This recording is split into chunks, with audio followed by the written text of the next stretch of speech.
Hello दोस्तों, स्वागत है आप सभी के मेरे इस यूट्यूब चैनल CGPSC पे।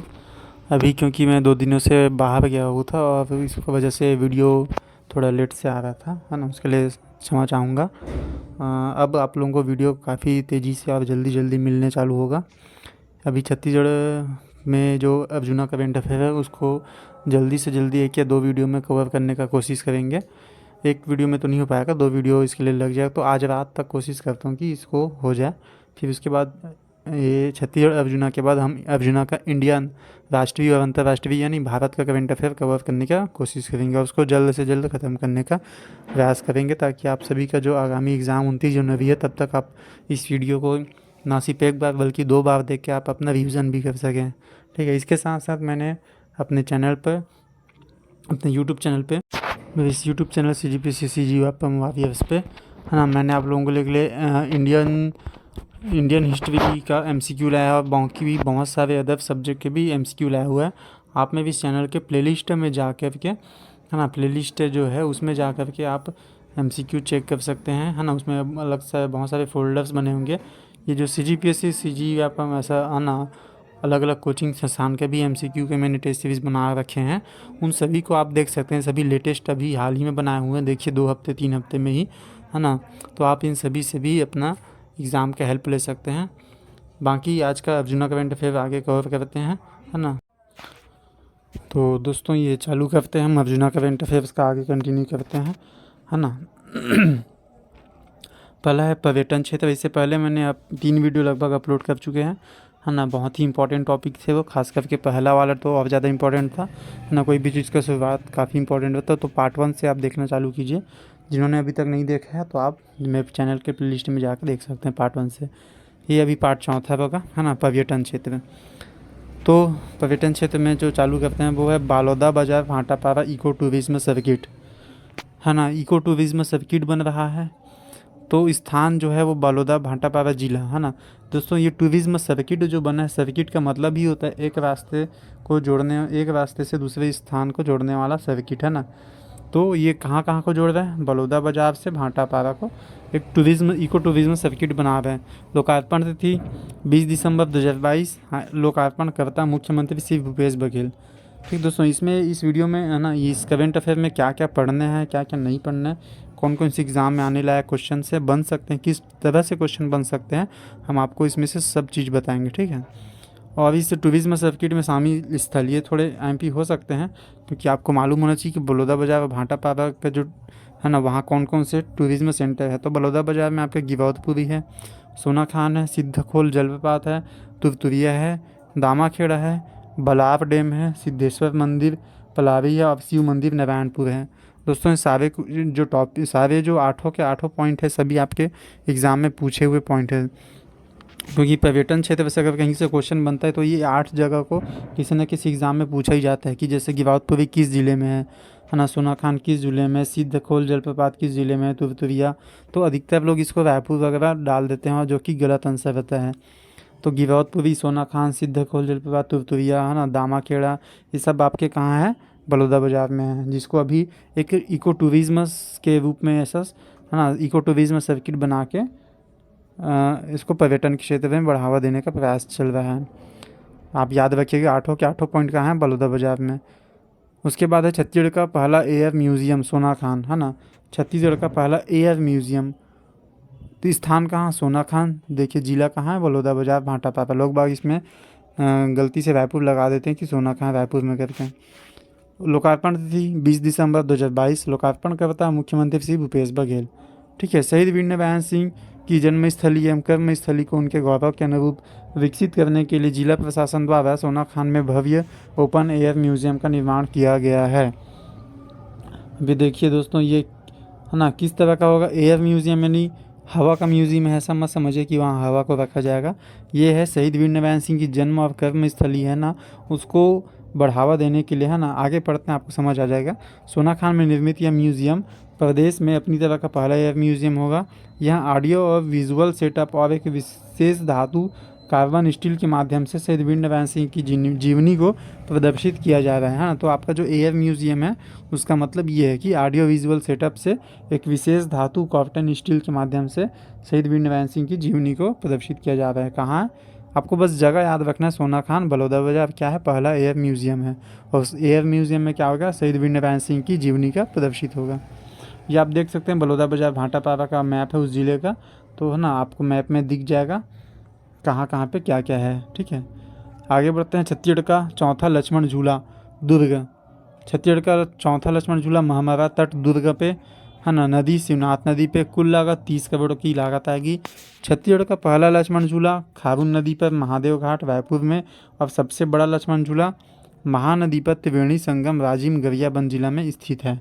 ठीक दोस्तों, देखिए तो पहला दूसरा तीसरा चौथा अर्जुना वाले करेंट अफेयर वाले सर ने काफ़ी अच्छे से दिया है यहाँ पे, ताकि केवल चौथा नहीं बल्कि आपको चारों याद होने चाहिए। तो पहला है खारून नदी पे महादेव घाट जिला रायपुर, दूसरा जो बना था वो महानदी पे राजिम जगह पे जिला गरियाबंद में है ना, तीसरा है खारून नदी पे, ये खारून नदी कहाँ, ठकुराइन टोला दुर्ग पाटन एरिया में पड़ता है ये। उसके बाद है शिवनाथ नदी पे महामारा तट दुर्ग में जिले में। ठीक है, आप कम से कम चारों के जगह याद रखिए कि पहला बना था खारून, दूसरा बना था महानदी राजिम, तीसरा फिर से खारून ठकुराइन टोला दुर्ग पाटन, अब चौथा शिवनाथ नदी महामारा तट। ठीक है, आगे बढ़ते हैं। ट्राइबल विलेज मैन पार्ट में ट्राइबल विलेज कहाँ पे बनाया जा रहा है, ये मैन पार्ट में अंबिकापुर सरगुजा जिले में। परियोजना लागत 21 करोड़, कुल क्षेत्रफल लगभग 20 एकड़ पे। ठीक है, फिर है छत्तीसगढ़ का शिमला कहे जाने वाले मैन पार्ट में नवंबर 2022 से पर्यटकों के लिए ट्राइबल विलेज प्रारंभ हो जाएगा। देखिए दोस्तों, यहाँ पे एक और आपको ये पॉइंट मिल रहा है कि छत्तीसगढ़ का शिमला कहे जाने वाले मैन पार्ट में, यानी कि मैन पार्ट को अब क्या बोला जाता है, छत्तीसगढ़ का शिमला कहा जाता है। ठीक है, तो आपको ऐसे पढ़ते पढ़ते भी अपने दिमाग को इस तरह से विकसित करना है कि हम वहाँ से भी क्वेश्चन एक बना सकें, है ना, एग्जामिनर के माइंड को सेट को समझते हुए। तो यहाँ पे हमको एक क्वेश्चन मिल गया कि छत्तीसगढ़ का मैन पार्ट किसको बोलते हैं, शिमला को, सॉरी छत्तीसगढ़ का शिमला किसे कहते हैं, मैन पार्ट को। फिर आगे बढ़ते हैं कि छत्तीसगढ़ पर्यटन बोर्ड द्वारा निर्मित इस ट्राइबल विलेज में पर्यटक सरगुजिया संस्कृति के बीच रह पाएंगे। ठीक है दोस्तों मैं ऐसे ही बीच बीच में जो भी आपके एमपी क्वेश्चंस बन सकते हैं, है ना, या बनने के चांसेस रहेंगे उसको मैं आपको ऐसे ही बताते जाऊँगा, और जो जो समझाने लायक पॉइंट मिलेगा मैं उसको समझाते भी जाऊँगा। ठीक है, तो छत्तीसगढ़ पर्यटन बोर्ड द्वारा निर्मित इस ट्राइबल विलेज में पर्यटक सरगुजिया संस्कृति के बीच रह पाएंगे। ज्ञातव्य है कि स्वदेश दर्शन योजना अंतर्गत केंद्र सरकार द्वारा प्रदेश के 13 स्थानों पर ट्राइबल टूरिज्म सर्किट का निर्माण कराया जा रहा है। वह ट्राइबल सर्किट जशपुर में एथनिक पर्यटक ग्राम, है ना, कहाँ, जशपुर में एथनिक पर्यटक, याद रखिए एमपी है, कुनकुरी में मार्ग सुविधा केंद्र, तीसरा है मैन पार्ट में इको एथनिक डेस्टिनेशन डेवलपमेंट, फिर है कुनकुरी में मार्ग सुविधा केंद्र के बाद मैन पार्ट में इको एथनिक डेस्टिनेशन डेवलपमेंट, है ना, मैन पार्ट में eco ethnic destination development, Maheshpur में मार्ग सुविधा केंद्र, कुर्दर में eco ethnic destination development, Saroda Dadar में एथनिक ग्राम। दोस्तों ये 5वां वाला एमपी सरोदा दादर में एथनिक ग्राम, और ये जो पहला था जशपुर में एथनिक पर्यटक मार्ग, है ना, तो ये 5-6 वाला ज़्यादा एमपी है। उसके बाद गंगरेल में eco ethnic tourist destination development, उसके बाद है नथिया नवागांव में मार्ग सुविधा केंद्र, है ना, फिर है 9वां नंबर कोंडागांव में एथनिक पर्यटक ग्राम, है ना, एथनिक पर्यटन ग्राम, और जगदलपुर में eco ethnic tourist destination, Chitrakoot में eco ethnic tourist destination, Tirathgarh में भी इको एथनिक टूरिस्ट डेस्टिनेशन, और कमलेश्वरपुर में भी इको एथनिक डेस्टिनेशन डेवलपमेंट। दोस्तों ये जो मैंने अभी पढ़े हो क्या था, ट्राइबल विलेज मैन पार्ट, है ना, ट्राइबल विलेज मैन पार्ट, ये है मैन पार्ट से जो एक मतलब छत्तीसगढ़, ट्राइबल मतलब जनजाति, है ना, ट्राइबल मतलब जनजाति, तो छत्तीसगढ़ में जो जनजाति एरिया है ना, जहाँ जहाँ पे आपको जनजाति, वहाँ पे एक सर्किट यानी सर्किट बोल सकते हैं, पर्यटन केंद्र बनाया जाएगा। आगे बढ़ते हैं। बायोडाइवर्सिटी पार्क मैन पार्ट, स्थान ग्राम रोपाखार, है ना, रोपाखार बहुत एमपी है, अभी हाल ही में काफ़ी कारणों से चर्चा में है। रोपाखार कहाँ है, मैन पार्ट में। यहाँ क्या बन रहा है, बायोडाइवर्सिटी पार्क। कुल क्षेत्रफल कितने क्षेत्रफल पे बन रहा है, ये 160 हेक्टेयर पे बन रहा है बायोडाइवर्सिटी पार्क। जैव विविधता को संरक्षित करने के लिए सरगुजा जिले के मैन पार्ट अंतर्गत ग्राम पंचायत रोपाखार के जंगल में बायोडायवर्सिटी पार्क स्थापित किया जा रहा है। रामायण इंटरप्रिटेशन सेंटर सीवी नारायण में, ठीक है, रामायण इंटरप्रिटेशन सेंटर कहाँ बन रहा है? सीवी नारायण में। लोकार्पण तिथि 10 अप्रैल 2022 को। लोकार्पणकर्ता मुख्यमंत्री श्री भूपेश बघेल। छत्तीसगढ़ में राम वनगमन पथ पर्यटन परिपथ के अंतर्गत जांजगीर चांपा जिले के सीवी नारायण में रामायण इंटरप्रिटेशन सेंटर का लोकार्पण किया गया। तो आपसे यही क्वेश्चन आएगा पहले तो कि रामायण इंटरप्रिटेशन सेंटर कहाँ बन रहा है? सीवी नारायण में। अभी सीवी नारायण कहाँ है? जांजगीर चांपा में, ठीक है। आगे बढ़ते हैं। Gondwana marine fossils park Manendragarh कहाँ है दोस्तों? Gondwana marine fossils park Manendragarh. दोस्तों ये जो क्वेश्चन है पिछले 3-4 सालों से कई बार आ रहा है, जब से ये करंट अफेयर में चर्चित हुआ है, और आगे आगे आने का भी पूरा 100% चांसेस है। कहाँ, क्या चीज़ का? Gondwana marine fossils park Manendragarh. स्थान मनेंद्रगढ़ वन मंडल क्षेत्र, जिला कोरिया। नदी तट हसदेव नदी के तट पर स्थित। हालांकि कोरिया जिला भी नहीं होगा, क्योंकि ये अब जब से एमसीबी यानी मनेंद्रगढ़ से में भी भरतपुर बना है, तो ये अब उस ज़िले में आएगा, है ना। यहाँ पे मिस प्रिंट हो गया है ये। उसके बाद है कोरिया ज़िले के मनेंद्रगढ़ में, है ना। ये इन्होंने पुराने डेटा को चेंज नहीं किया, कॉपी पेस्ट कर दिया है। अब मनेंद्रगढ़ क्योंकि खुद में एक नया ज़िला बन गया है, तो इसको आप ऐसे पढ़िए। मनेंद्रगढ़ में हसदेव नदी के तट पर विकसित किए जाने वाले मैरीन फॉसिल्स पार्क का नाम जन भावना को ध्यान में रखते हुए गोंडवाना मैरीन फॉसिल्स पार्क रखने का निर्णय लिया गया है, ठीक है। उसके बाद है भोरम देव मंदिर कबीरधाम। 21 जून 2022 को अंतर्राष्ट्रीय योग दिवस के अवसर पर कबीरधाम जिले के प्रसिद्ध पर्यटन एवं पुरातात्विक स्थल भोरम देव मंदिर को देश के 75 आइकॉनिक स्थलों में शामिल किया गया। अभी देखिए दूसरा आइकॉनिक स्थल 75 क्या है दोस्तों? नीचे में देखिए, आज़ादी के 75 वर्ष पूरे होने पर मनाया जा रहे अमृत महोत्सव के अंतर्गत इस वर्ष 8वें अंतर्राष्ट्रीय योग दिवस, है ना। सबसे पहली बात ध्यान दीजिए, कौन से नंबर का योग दिवस मनाया हमने? 2022 में 8वें अंतर्राष्ट्रीय योग दिवस। तो 8वें अंतर्राष्ट्रीय योग दिवस को शामिल करने के उद्देश्य से संपूर्ण भारत में 75 आइकॉनिक स्थलों का चयन किया गया। तो 75 आइकॉनिक स्थल में इस वर्ष जो थीम था, वो थीम बोलता हूँ, जहाँ जहाँ कराना था वो पुरातात्विक ऐसे स्थल का चयन किया गया, है ना। तो उसमें हमारा छत्तीसगढ़ का भोरम देव भी शामिल था उस 75 स्थानों में, ठीक है दोस्तों। यहाँ से एक क्वेश्चन मिलेगा कि छत्तीसगढ़ में कहाँ पे कौन से स्थल को शामिल किया गया था योगा दिवस पे? भोरम देव मंदिर को। और दूसरा कौन से नंबर का योग दिवस मनाया गया इस साल? 8वें नंबर का। और दोस्तों 2022 में जो योग दिवस मनाया गया था उसका थीम क्या था? थीम याद रखिएगा, मानवता के लिए योग, है ना, योगा फॉर ह्यूमैनिटी। आगे बढ़ते हैं। छत्तीसगढ़ शासन द्वारा 4 पुरातात्विक ऐतिहासिक स्थलों का संरक्षण। छत्तीसगढ़ राज्य गठनोपरांत राज्य में पहली बार सांस्कृतिक और पुरातात्विक विभाग के प्रदेश के 4 पुरातात्विक ऐतिहासिक स्थलों का संरक्षण प्रस्तावित किया गया है। पहला है मनकू द्वीप मुंगेली जिला, दूसरा है महेशपुर सरगुजा जिला, तीसरा है डमरू बलौदाबाजार भाटापारा, चौथा है तवीघाट दुर्ग जिला, ठीक है दोस्तों। ये 4 जिला आप याद रखिएगा। इनको छत्तीसगढ़ शासन द्वारा 4 पुरातात्विक ऐतिहासिक स्थलों का संरक्षण करने के लिए भी प्रस्तावित किया गया। ध्यान दीजिएगा, प्रस्तावित किया गया है, अभी हुआ नहीं है, प्रस्तावित। तो फिर भी आपको याद रखना है कि कौन कौन से जगह को प्रस्तावित किया गया। मतकू द्वीप, महेशपुर, डमरू, तवीघाट। और उससे भी ज़्यादा इंपॉर्टेंट है दोस्तों ये कि ये याद रखना कि मतकू द्वीप कहाँ है? मुंगेली जिला में। महेशपुर सरगुजा जिले में, डमरू बलौदाबाजार भाटापारा में, और तवीघाट दुर्ग के पाटन एरिया में है, ठीक है। मतकू द्वीप, मुंगेली, महेशपुर, सरगुजा, डमरू बलौदाबाजार भाटापारा, तवीघाट दुर्ग जिला। और दोस्तों कई बार क्वेश्चन आता है कि जो महेशपुर है ना, महेशपुर किस नदी के किनारे बसा है?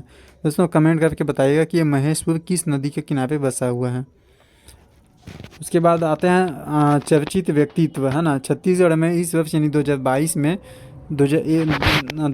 में कौन कौन से व्यक्तित्व एकदम अच्छे से चर्चित में रहे थे? तो राजनीतिक व्यक्तित्व से चालू करते हैं। सबसे पहले है हमारे संतराम नेताम जी, है ना। ये आप फोटो देख सकते हैं, संतराम नेताम जी का राजनीतिक व्यक्तित्व है ये। छत्तीसगढ़ विधानसभा के नए उपाध्यक्ष हैं, ठीक है। पदभार ग्रहण किया था कब? 4 जनवरी 2023 से, यानी अभी अभी पदभार ग्रहण करें तो बहुत MP हो सकते हैं ये, है ना, संतराम नेताम छत्तीसगढ़ के नए विधानसभा के नए उपाध्यक्ष। अब किसकी जगह लिए? स्वर्गीय मनोज सिंह मंडावी जी के द्वारा। विधानसभा क्षेत्र है ना, किसका विधानसभा क्षेत्र? संतराम नेताम जी का। तो केशकाल विधानसभा, केशकाल विधानसभा से संतराम नेताम जी का है ना ये राजनीतिक विधानसभा क्षेत्र है, वहाँ से विधायक हैं ये जी। संतराम नेताम केशकाल विधानसभा क्षेत्र से दूसरी बार विधायक हैं, ठीक है, दूसरी बार याद रखिएगा। उसके बाद विदित हो कि 16 अक्टूबर 2022 को भानुप्रतापपुर विधायक मनोज मंडावी के आकस्मिक निधन के पश्चात छत्तीसगढ़ विधानसभा के उपाध्यक्ष का पद रिक्त था, ठीक है। तो उसके लिए उपचुनाव किया गया। अब उस उपचुनाव में यानी भानुप्रतापपुर उपचुनाव में कौन जीत गया? कांग्रेस पार्टी के मनोज मंडावी कांग्रेस पार्टी के संतराम नेताम जी जीत के आए, ठीक है। उसके बाद है नारायण प्रसाद चंदेल, छत्तीसगढ़ विधानसभा के नए विपक्ष के नेता, है ना, यानी नेता प्रतिपक्ष कौन बने? स्थान किसके स्थान पे आए? धर्मलाल कौशिक जी के, है ना। इससे पहले धर्मलाल कौशिक छत्तीसगढ़ के विधानसभा के नेता प्रतिपक्ष थे। इनका कार्यकाल यानी नारायण प्रसाद चंदेल जी का कार्यकाल 5वीं विधानसभा में शेष कार्यकाल के लिए रहेगा। विधानसभा क्षेत्र जांजगीर चांपा, है ना, ये कहाँ से विधायक हैं? जांजगीर चांपा से हैं। फिर इनका संबद्ध किस पार्टी से? भारतीय जनता पार्टी से, है ना। लॉजिक है दोस्तों, अगर छत्तीसगढ़ में पक्ष में कांग्रेस है तो विपक्ष के कौन रहेगा? भाजपा, है ना, या जो 1/10 भाग सीट जीतना होता है विपक्ष की पार्टी बनने के लिए उस विधानसभा, है ना, क्षेत्र में, राज्य में। फिर आते हैं अरुण साव, छत्तीसगढ़ में भारतीय जनता पार्टी के नए प्रदेश अध्यक्ष हैं। ये बीजेपी के नए प्रदेश अध्यक्ष कौन है? अरुण साव। नियुक्ति तिथि 9 अगस्त 2022। स्थान किसका स्थान लिया? श्री विष्णुदेव साय जी का। विशेष तथ्य, श्री अरुण साव वर्तमान में बिलासपुर लोकसभा क्षेत्र से सांसद हैं, ठीक है। ये बीजेपी के नए प्रदेश अध्यक्ष बने हैं। और नारायण चंदेल नेता प्रतिपक्ष, है ना, या विपक्ष के नेता विधानसभा में, ध्यान रखिएगा। और ये दोनों आईएमपी हैं। श्रीमती सावित्री मंडावी, तो श्रीमती सावित्री मंडावी जी को देख लेते हैं। ये भानुप्रतापपुर उपचुनाव में विजित कांग्रेस प्रत्याशी है। यह भानुप्रतापपुर के पूर्व विधायक मनोज सिंह मंडावी की पत्नी है। इन्होंने भाजपा प्रत्याशी ब्रह्मानंद नेताम को लगभग 21,000 मतों से पराजित किया। दोस्तों शायद हमसे कुछ मिस्टेक हो गया है। संतराम नेताम जी, एक मिनट, है ना, तो उस छोटा सा मिस्टेक हो गया था, उसके लिए आपसे अभी से क्षमा चाहूँगा। मैंने इनको भानुप्रतापपुर उपचुनाव में विजित बता दिया था, है ना। तो ये कांग्रेस पार्टी में पहले से ही विधायक हैं। कांग्रेस पार्टी के जो उपाध्यक्ष थे हमारे मनोज मंडावी जी, उनका दिल का दौरा पड़ने से आकस्मिक निधन हुआ। उसके बाद क्योंकि पहले से विधायक थे, वरिष्ठ विधायक थे, इनको उपाध्यक्ष का पद दिया गया, है ना। और वहाँ पे जो उपचुनाव हुआ, उस उपचुनाव में ये आपके सावित्री मंडावी जी विजित हुए थे, है ना। ध्यान दीजिएगा, मेरे से थोड़ा सा गलती हो गया था। वहाँ पे 21,000 मतों से, है ना, जीता कौन? सावित्री मंडावी। किनको हराया था इन्होंने? भाजपा प्रत्याशी ब्रह्मानंद नेताम को हराया ये, ठीक है, हराए हैं ये। थोड़ा सा ध्यान दीजिएगा, है ना। और कुछ डाउट रहेगा तो आप कमेंट बॉक्स में बिल्कुल पूछ सकते हैं। फिर है चर्चित पर्वतारोही, चर्चित पर्वतारोही चित्रसेन साहू जी, है ना। संबद्ध जिला बालोद जिले के दिव्यांग पर्वतारोही है। फतह किया माउंट एकांकागुआ, दक्षिण अमेरिका महाद्वीप की सबसे ऊंची चोटी, है ना। अभी हाल ही में दोस्तों एकदम करंट में, लेटेस्ट में इन्होंने फतह किया है ना, माउंट एकांकागुआ, दक्षिण अमेरिका महाद्वीप की सबसे ऊंची चोटी है ये। पर्वत की ऊंचाई 6,962 मीटर, है ना। उसके बाद हाफ ह्यूमन रोबोट के नाम से प्रसिद्ध चित्रसेन साहू ने अपने कृत्रिम पैरों के सहारे दक्षिण अमेरिका महाद्वीप की सबसे ऊंची चोटी माउंट एकांकागुआ की चढ़ाई प्रारंभ की है। विदित हो कि नवंबर 2022 में छत्तीसगढ़ निर्वाचन आयोग द्वारा चित्रसेन साहू को स्टेट आइकॉन छत्तीसगढ़ बनाया गया है ना। किसके द्वारा? छत्तीसगढ़ निर्वाचन आयोग के द्वारा। याद रखिएगा, बहुत इंपॉर्टेंट फैक्ट है। क्या बनाया गया है? स्टेट आइकॉन छत्तीसगढ़ बनाया गया है।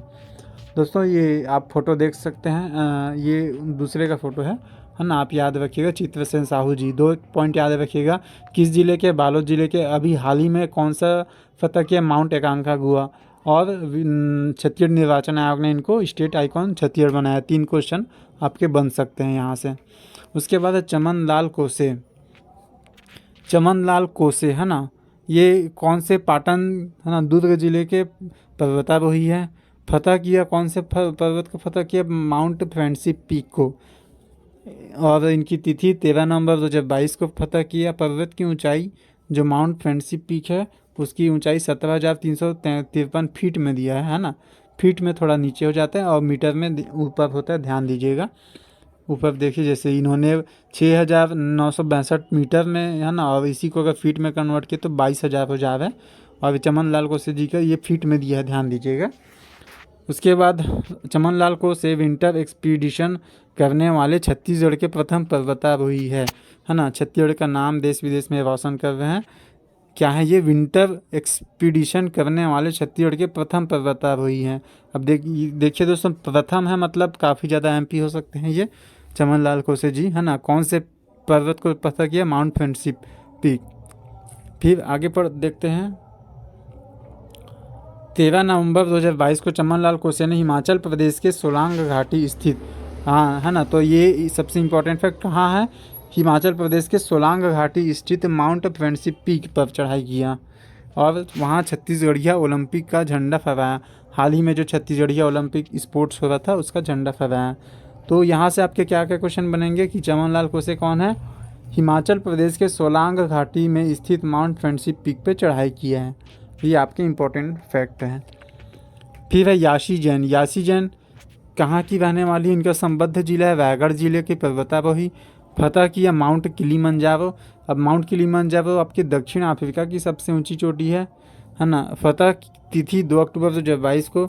पर्वत की ऊंचाई 5,895 मीटर है।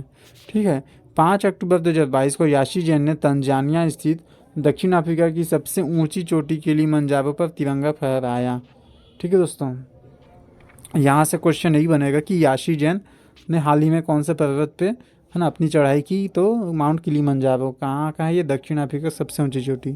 अब याशी जैन कहाँ की रहने वाली है, कौन से ज़िले की है, रायगढ़ ज़िले के। ठीक है, ये सब क्वेश्चन बन सकते हैं। फिर है अंकिता गुप्ता। अंकिता गुप्ता का संबद्ध जिला कबीरधाम जिले की है ना। पहला क्वेश्चन यहाँ पे ही बनेगा, अंकिता गुप्ता पर्वतारोही है, किस जिले से है, कबीरधाम जिले। दूसरा फिर है कौन से पर्वत को फतह किया, माउंट एल्ब्रूस। माउंट एल्ब्रूस आपके यूरोप महाद्वीप की सबसे ऊंची चोटी है। फतह तिथि 15 अगस्त 2022। पर्वत की ऊंचाई 18,510 फीट। पुलिस विभाग में आरक्षक पद पर पदस्थ सुश्री अंकिता गुप्ता ने 15 अगस्त 2022 को यूरोप की सबसे ऊंची चोटी माउंट एल्ब्रूस पर तिरंगा फहराया। ठीक है, तो यहाँ से आपके क्या क्या क्वेश्चन बन सकते हैं कि अंकिता गुप्ता जो पर्वत है वो ये किस जिले से, कबीरधाम जिले। हाल ही में इन्होंने कौन से पर्वत को फतह किया, माउंट एल्ब्रूस, यूरोप की सबसे ऊंची चोटी है ये।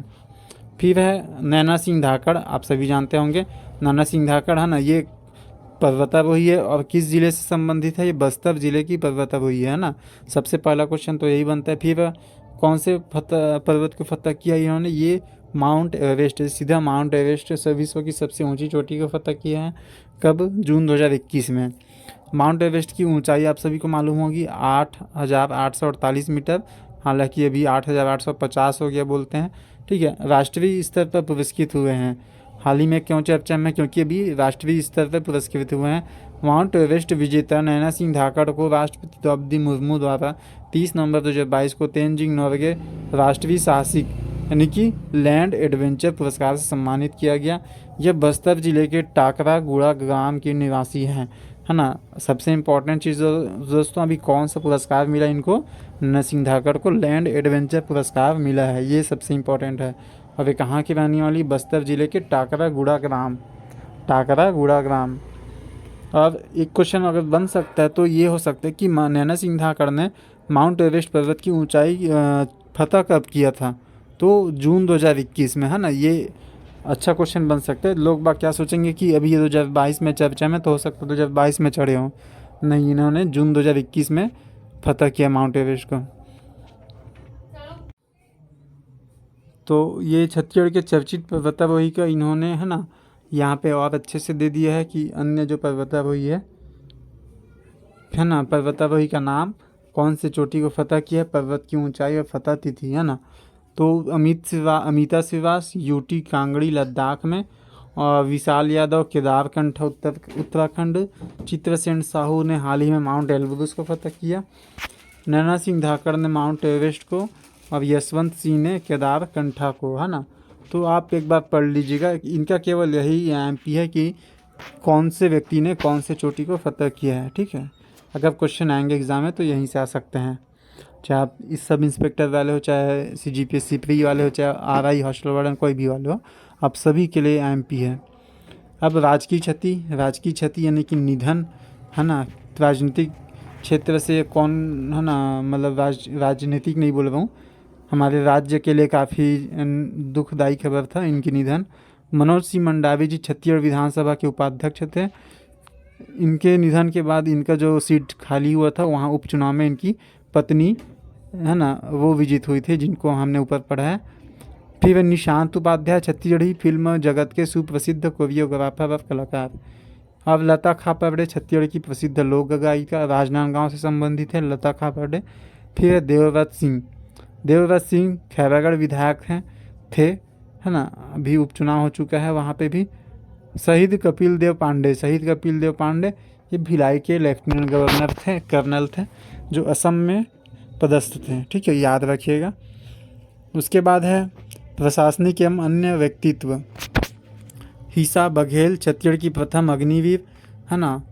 भारतीय नौसेना में एसएसआर की पहली महिला बैच में दुर्ग जिले से के ग्राम बोरीगारका की बेटी हिसा बघेल का चयन हुआ है।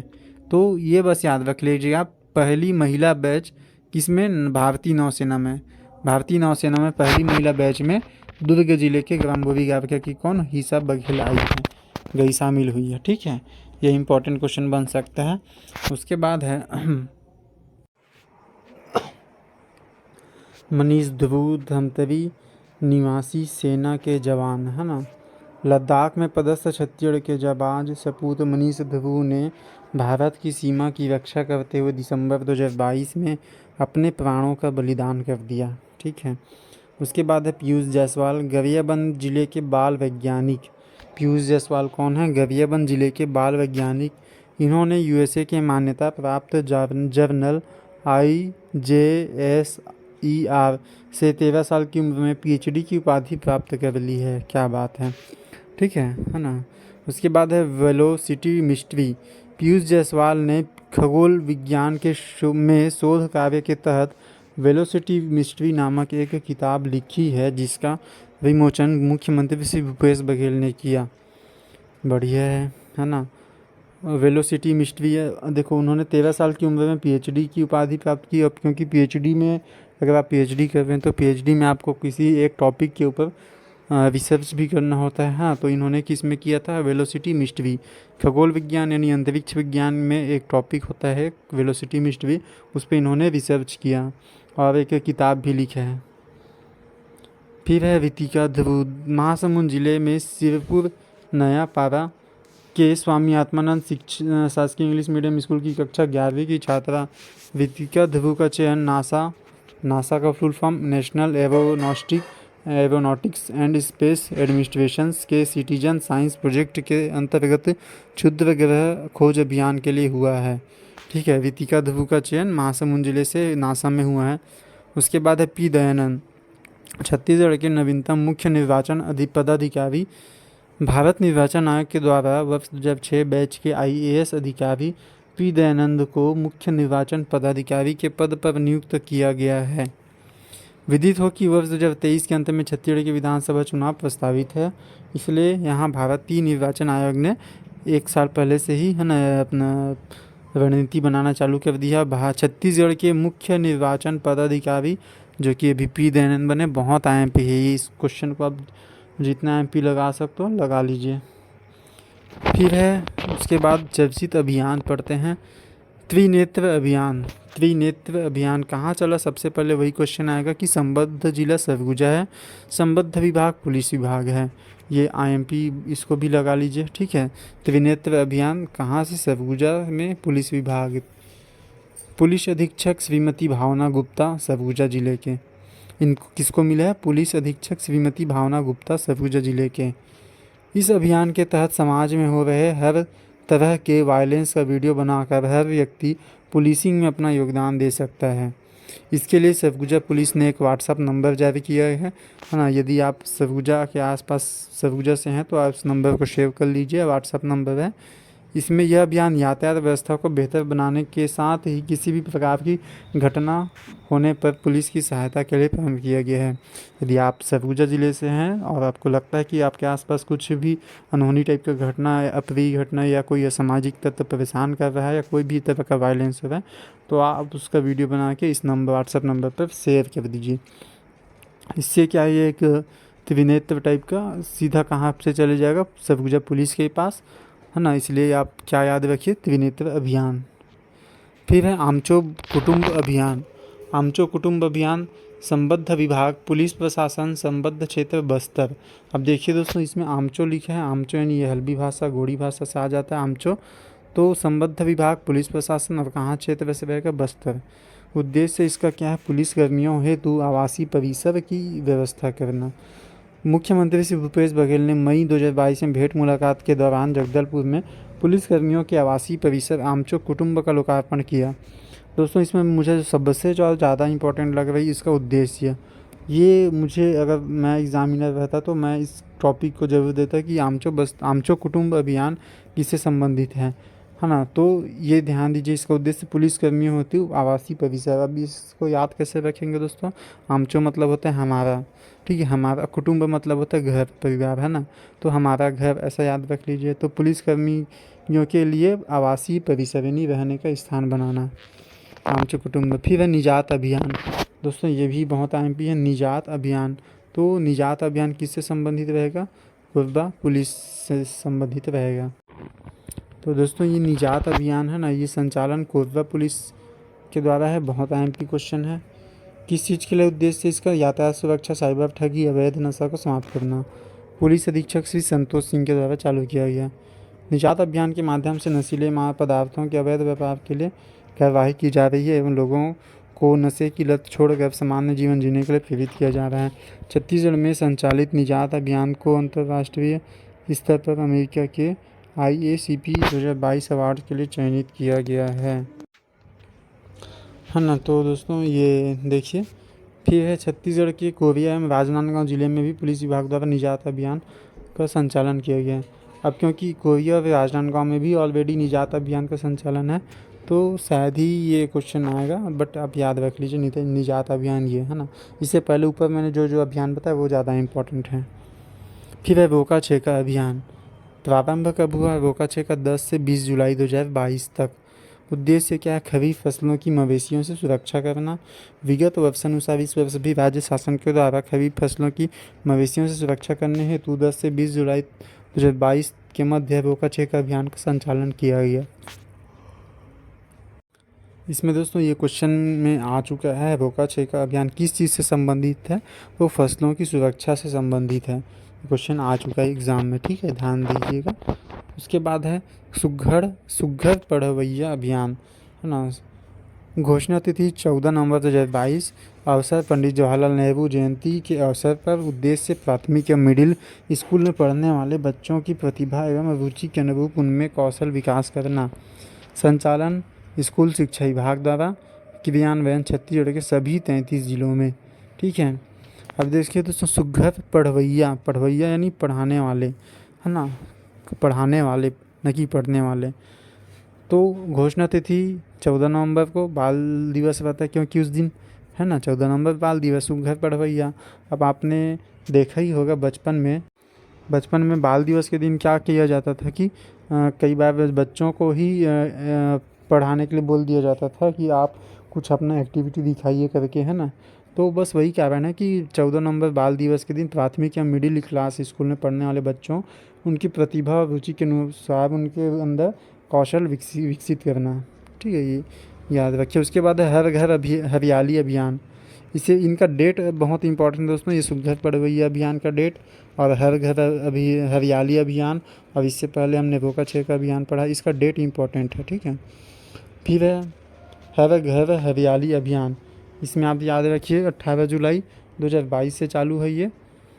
फिर है हरियाली, देखिए दोस्तों हरियाली क्या बात है, बरसात के महीने में नहीं, जून जुलाई में आएगा। फिर है संचालन रायपुर जिले की समस्त नगरीय निकाय एवं पंचायत क्षेत्रों में। उद्देश्य पौधारोपण करके उसका संरक्षण करना, है ना। मुख्यमंत्री श्री भूपेश बघेल ने 18 जुलाई 2022 को प्रथम सावन सोमवार के अवसर पर अपने निवास में रुद्राक्ष का पौधा लगाकर हर घर हरियाली अभियान की शुरुआत की। ठीक है, लॉजिक से थोड़ा पढ़ने की कोशिश कीजिए दोस्तों। हर घर हरियाली अभियान, हरियाली कब आएगा, जब पानी होगा, पानी गिरेगा। पानी कब गिरता है, जुलाई के महीने से चालू हो जाता है सावन। तो आप देखिए इसमें लिखा 18 जुलाई 2022 को प्रथम सावन सोमवार के अवसर पर, है ना, भूपेश बघेल जी ने अपने निवास में रुद्राक्ष का पौधा लगाकर इसका शुरुआत की है। फिर है हर घर तिरंगा अभियान, आयोजन तिथि 11 से 17 अगस्त 2022। दोस्तों आप इस वीडियो को एज है ना रिवीजन टाइप से भी देख सकते हैं। आप अगर कुछ काम कर रहे हैं तो कुछ काम करते करते अपना समय बचाने के लिए आप कुछ काम करते रहिए और इस वीडियो को चलने दीजिए, है ना, ताकि आपका काम करते करते समय भी आपका टाइम वेस्ट ना हो और आपका पढ़ाई कंटिन्यू रहे। इस ऑडियो को केवल सुनते ही जाइए, है ना। फिर है इसका आगे बढ़ते हैं, हर घर तिरंगा अभियान 11 से 17 अगस्त। देखिए दोस्तों तिरंगा कब फहराते हैं, 15 अगस्त को फहराते हैं, है ना। तो उस 15 अगस्त वाले जो हफ्ता है, यानी एक हफ्ता को पूरा हर घर तिरंगा अभियान मनाया गया। 11 से 17 अगस्त एक हफ्ता, याद रखिए। फिर अवसर आज़ादी के अमृत महोत्सव पर। फिर आज़ादी के अमृत महोत्सव के तहत संपूर्ण देश में 11 से 17 अगस्त तक हर घर तिरंगा अभियान आयोजित किया गया। इस अभियान में 13 से 15 अगस्त तक हर घर शासकीय, निजी कार्यालयों, शैक्षणिक संस्थानों, अर्ध शासकीय कार्यालयों, व्यावसायिक वाणिज्यिक प्रतिष्ठानों, गैर शासकीय संगठनों के कार्यालयों में तिरंगा झंडा फहराया गया। ज्ञातव्य हो कि राज्य के सभी शासकीय, निजी एवं अनुदान प्राप्त स्कूलों में हमर तिरंगा कार्यक्रम 20 से 31 अगस्त 2022 तक आयोजित किया गया, है ना। फिर है आगे बढ़ते हैं, मोर आखर कार्यक्रम। अगला जो योजना है या कार्यक्रम है वो है मोर आखर कार्यक्रम। शुभारंभ तिथि 5 जुलाई 2022 को। शुभारंभकर्ता मुख्यमंत्री श्री भूपेश बघेल। स्थान गौरेला पेंड्रा मरवाही। संचालन यूनिसेफ के द्वारा। उद्देश्य प्राथमिक शाला के बच्चों की प्रारंभिक शिक्षा, भाषा शिक्षा में सुधार लाना। मुख्यमंत्री श्री भूपेश बघेल ने भेंट मुलाकात कार्यक्रम के तहत 5 जुलाई 2022 को गौरेला पेंड्रा मरवाही में मोर आखर कार्यक्रम और स्पोर्ट्स फॉर डेवलपमेंट की शुरुआत की। अब दोस्तों यहाँ से क्या क्वेश्चन बन सकते हैं हमको वो पढ़ना है। तो सबसे पहले तो आपको मैंने बताया ना डेट इंपॉर्टेंट है, तो मोर आखर कार्यक्रम 5 जुलाई 2022 से है ना ओपन हुआ है। इसका स्थान मुझे ज़्यादा IMP लग रहा है, स्थान की कहाँ से शुरुआत हुआ मोर आखर कार्यक्रम का, तो ध्यान रखिए गौरेला पेंड्रा मरवाही से, है ना। अब संचालन ये भी इम्पोर्टेंट है, किसके सहयोग से कर रहे, तो यह है यूनिसेफ के द्वारा, है ना, यूनिसेफ के सहयोग से। अब देखिए दोस्तों उद्देश्य, लॉजिकली सोचिए उद्देश्य क्या हो सकता है। कार्यक्रम का नाम ही है मोर आखर, यानी मेरा अक्षर।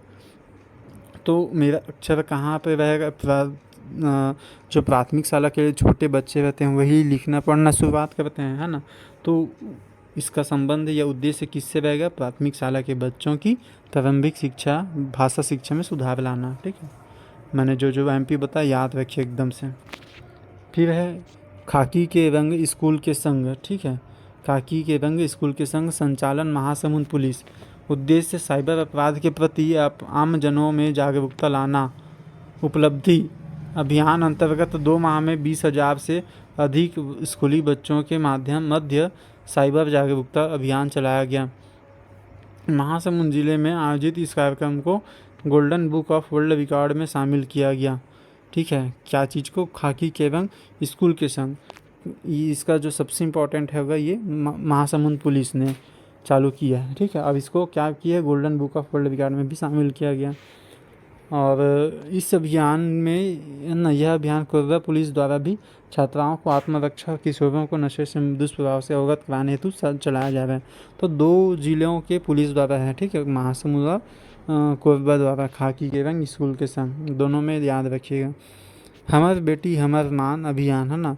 हमर बेटी हमर मान अभियान कब से चालू है, घोषणा तिथि 23 सितंबर 2022 से छत्तीसगढ़ सरकार महिला सुरक्षा की दिशा में विशेषतः बेटियों की सुरक्षा, उनके मान सम्मान की रक्षा, उन्हें आवश्यक सेवा प्रदान करने के लिए हमर बेटी हमर मान अभियान प्रारंभ करने जा रही है।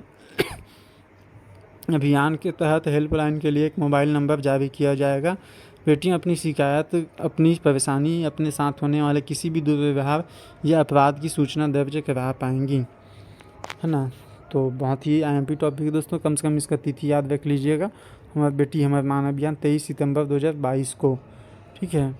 छत्तीसगढ़ सरकार की अभिनव पहल, है ना, महिला पुरुष अधिकारी कर्मचारी के द्वारा स्कूल कॉलेजों में छात्राओं को दी जाएगी जानकारी, और सोशल मीडिया क्राइम से बचाव जैसी बातों पर मार्गदर्शन व संवाद भी होगा।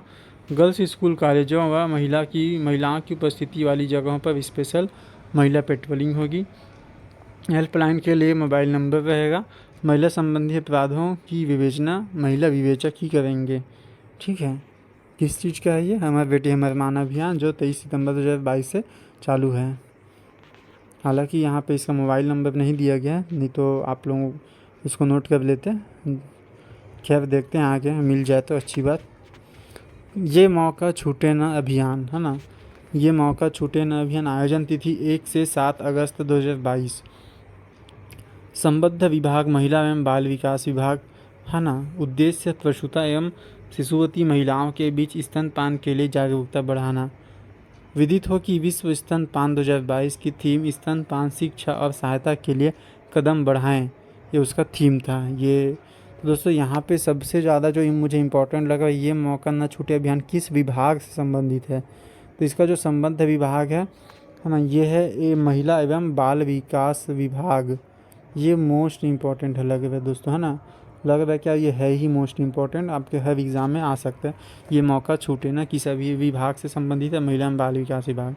अब ये देखिए दोस्तों, लॉजिक लगे थोड़ा सा याद रखिए। इसका जो आयोजन तिथि है 1 से 7 अगस्त, एक हफ्ते की बात चल रही है। तो ये जो एक हफ्ता है ना, इसी एक हफ्ते में विश्व स्तनपान दिवस मनाया जाता है। 1 से 7 अगस्त को क्या मनाया जाता है? विश्व स्तनपान दिवस। और विश्व स्तनपान दिवस 2022 की थीम क्या था? स्तनपान शिक्षा और सहायता के लिए कदम बढ़ाएं, ठीक है, याद रखिए, बहुत इंपॉर्टेंट है। उसके बाद है स्वच्छता ही सेवा अभियान। स्वच्छता ही सेवा अभियान आयोजन तिथि 15 सितंबर से 2 अक्टूबर 2022। उद्देश्य स्वच्छता की दिशा में भागीदारी बढ़ाना। शुभारंभकर्ता श्री रविंद्र चौबे, पंचायत एवं ग्रामीण विकास मंत्री, ठीक है। स्वच्छता ही सेवा अभियान, है ना, तो इसका शुभारंभ करता ये श्री रविंद्र चौबे, पंचायत एवं ग्रामीण विकास मंत्री। स्वच्छ भारत मिशन की एक पहल स्वच्छता ही सेवा का उद्देश्य अधिक से अधिक जन भागीदारी उत्पन्न करना, स्वच्छता को हर किसी के व्यवसाय में के रूप में की अवधारणा को सुदृढ़ करना और राष्ट्रव्यापी अभियान के साथ महात्मा गांधी के 150वें जन्म वर्ष समारोह का समापन करना है। ठीक है दोस्तों, ध्यान दीजिए। इसमें मुझे तो उतना ही इम्पोर्टेंट नहीं लग रहा है, बस डेट याद रख लीजिएगा कि स्वच्छता ही सेवा अभियान कब से कब तक चला गया? 15 सितंबर से 2 अक्टूबर। थोड़ा लॉजिक लगाइएगा दोस्तों कि जो गांधी जी का जो जन्म तिथि आता है 2 अक्टूबर, है ना, तो जो स्वच्छता ही सेवा अभियान है 2 अक्टूबर को ख़त्म हुआ है। कब से चालू हुआ था? 15 सितंबर से चालू हुआ था, यानी लगभग 15-16 दिन ऐसा कुछ, है ना। आप ध्यान दीजिएगा, बस डेट इंपॉर्टेंट है इसमें और कुछ नहीं। फिर है आज़ादी से अंत्योदय तक अभियान। भारत सरकार द्वारा आज़ादी का अमृत महोत्सव कार्यक्रम के अंतर्गत देश के स्वतंत्रता संग्राम सेनानियों के गृह ग्राम में के विकास हेतु आज़ादी से अंत्योदय तक अभियान प्रारंभ किया गया है। इस अभियान के अंतर्गत देश के 75 जिलों के कुल 99 स्वतंत्रता सेनानियों के जन्म स्थान को चिन्हांकित किया गया। छत्तीसगढ़ से शामिल 3 स्वतंत्रता सेनानी। दोस्तों ये बहुत इंपॉर्टेंट हो सकता है ना। छत्तीसगढ़ से कितने स्वतंत्रता सेनानियों को शामिल किए गए? 3। कौन कौन से उनके नाम आप देख लीजिएगा? बाबू छोटेलाल श्रीवास्तव, ठाकुर प्यारेलाल सिंह और कंगलू कुम्हार। बाबू छोटेलाल श्रीवास्तव, ठाकुर प्यारेलाल सिंह, कंगलू कुम्हार। अब इनके गृह ग्राम भी याद रखिएगा। बाबू छोटेलाल श्रीवास्तव कंडेल से, ठाकुर प्यारेलाल सिंह दहिहान राजनांदगांव से, कंगलू कुम्हार गोटुलमुड़ा कांकेर से। दोस्तों ये कंगलू कुम्हार भी काफ़ी चर्चे में है, इसके बारे में आप पढ़ लीजिएगा, है ना। ये तीनों क्या चीज़ है? ये आज़ादी से अंत्योदय तक अभियान जो चलाया जा रहा है ना, उसमें जो देश के 75 जिलों के कुल 99 स्वतंत्रता सेनानियों के जन्म स्थान को चिन्हांकित किया गया, अब उनको अपडेट किया जाएगा। उनके जो जन्म स्थान वाले गृहग्राम हैं उनको डेवलप किया जाएगा। फिर है मेरी पॉलिसी मेरे हाथ कार्यक्रम। दोस्तों, मेरी पॉलिसी मेरे हाथ है ना, शुभारंभ 1 सितंबर 2022 को शुभारंभ करता श्री रविंद्र चौबे, कृषि मंत्री, छत्तीसगढ़ शासन। इस कार्यालय के दौरान प्रदेश में खरीफ फसलों के बीमित किसानों को पॉलिसी का वितरण किया जाएगा। शासन द्वारा सितंबर माह में 100% किसानों को पॉलिसी का वितरण करना सुनिश्चित है। दोस्तों, मेरी पॉलिसी मेरे हाथ है ना, इसका बस एक ही चीज़ जान लीजिए, पॉलिसी कब कराते हैं, यानी कोई बीमा की पॉलिसी होती है ना, तो फसलों की बीमा यानी खरीफ फसलों की बीमित किसानों को पॉलिसी का वितरण किया जाएगा, बस उसी के लिए योजना बना गया है। फिर है आगे बढ़ते हैं। ऑपरेशन राहुल देश का सबसे बड़ा बचाव अभियान चला था। जांजगीर चांपा जिले के मालखरद ब्लॉक अंतर्गत ग्राम पिहरिद में 10 जून को 11 वर्षीय राहुल साहू खेलते वक्त घर के नज़दीक 65 फीट गहरे कुएं बोरवेल में के गड्ढे में गिर गया था, है ना। इसकी सूचना मिलने के बाद मुख्यमंत्री श्री भूपेश बघेल के निर्देश पर जिला प्रशासन ने तत्काल राहुल के रेस्क्यू प्रयास प्रारंभ कर दिए। राज्य आपदा प्रबंधन टीम के अलावा राष्ट्रीय आपदा प्रबंधन की टीम कटक, उड़ीसा और भिलाई से बचाव अभियान में शामिल हुए, है ना। उसके बाद है कि सेना के कर्नल चिन्मय पारिक अपनी टीम के साथ इस मिशन में लगे हुए थे। बचाव दल की त्वरित कार्यवाही और सूझबूझ से 105 घंटे के भरसक प्रयास के पश्चात राहुल को बोरवेल के गड्ढे से निकालने में सफलता मिली। ठीक है। अन्य चर्चित अभियान। दोस्तों, अभियान बहुत ही इंपॉर्टेंट है, अभियान को ध्यान दीजिएगा। ये अभियान मतलब योजना अभियान। अच्छी बात करें अभियान। बीजापुर में किस चीज़ के लिए? मानसिक रोगी के तनाव को कम करना, बीजापुर से, है ना। हमर विधायक हमर गांव अभियान, कांकेर जिले के ग्रामीणों की समस्या का समाधान करना। मोर महापौर मोर द्वार अभियान, ये द्वारा नहीं है, द्वार होगा, है ना, अभी रायपुर जिले से है। उसके बाद है सुराजी अभियान, कांकेर जिले में शासन की योजनाओं का लोगों तक पहुंच सुनिश्चित करना, है ना। और है बाल जतन अभियान, मनेंद्रगढ़, घुमंतू, है ना, कचरा उठाने या भीख मांगने वाले बच्चों को शिक्षा से जोड़ना। फिर है मेरा घर मेरा दफ्तर अभियान, राजनांदगांव जिले में शासकीय कार्यालयों में साफ सफाई करना, है ना, ये मेरा घर मेरा दफ्तर। उसके बाद है जिज्ञासा अभियान, दुर्ग जिले में, है ना, आत्मानंद विद्यालय के विद्यार्थियों को विभिन्न प्रशासनिक संस्थानों एवं ऐतिहासिक स्थलों का भ्रमण कराना। फिर है हक हमारा भी तो है 8-75 अभियान, कानून के प्रति जागरूकता एवं सशक्तिकरण हेतु। दोस्तों, इनमें से आपको सभी चीज़ को नहीं पढ़ना है ना, पढ़ना केवल वही है जो एग्ज़ाम में पूछे जा सकते हैं, जो एमपी है। तो इसमें मैं बता दूं कि पहला वाला एमपी है, उसके बाद है दूसरा वाला एमपी है हमर विधायक हमर गाँव अभियान। और देखिए सेम हमर विधायक कहाँ जा रहा है? कांकेर में। विधायक की जगह महापौर है, उसमें हमारा गाँव इसमें मोर द्वार है, तो ये भी याद रखिए। और बाकी आप पढ़ लीजिएगा, पहला दूसरा ज़्यादा एमपी है। अब ये बाल जतन, क्योंकि इसमें मनेंद्रगढ़ नया जिला बना है, तो बाल जतन अभियान, ये 3 ठो पढ़ लीजिएगा अच्छे से, बाकी भी एमपी है पढ़ लीजिएगा, बट ये 3 ज़्यादा अच्छे हैं। फिर है चर्चित सप्ताह, सुशासन सप्ताह 19 से 25 दिसंबर, आपको मालूम होगा 25 दिसंबर अटल बिहारी वाजपेयी जी का जन्म दिनांक है। फिर है सतर्कता जागरूकता अभियान 31 अक्टूबर से 6 नवंबर 2022 तक। और है बाल संरक्षण जागरूकता सप्ताह 14 से 20 नवंबर 2022 तक। तो ठीक है दोस्तों, वीडियो को ज़्यादा लंबा नहीं करते हैं, इसमें चर्चित पुस्तकें, है ना, आगे पढ़ेंगे और जो भी ये है आगे पढ़ेंगे और जल्दी से जल्दी कंप्लीट करने का कोशिश रहेगा। ठीक है, तो आज की वीडियो में इतना ही दोस्तों। और क्योंकि 2 दिन से लगभग ट्रैवलिंग ही कर रहा था मैं, तो मेरा भी तबीयत थोड़ा डाउन है, बट फिर भी आप लोगों के लिए मैंने पूरी तरह से अपना प्रयास किया। तो मिलते हैं जल्द ही नए वीडियो के साथ। और आप लोगों का फर्ज बनता है कि वीडियो को अधिक से अधिक लोगों तक शेयर करें, है ना, वे स्टूडेंट जो किसी कारणवश या अपने गरीबी के कारण पढ़ नहीं पाते। ठीक है दोस्तों, मिलते हैं जल्द ही नए वीडियो के साथ। Okay, thank you.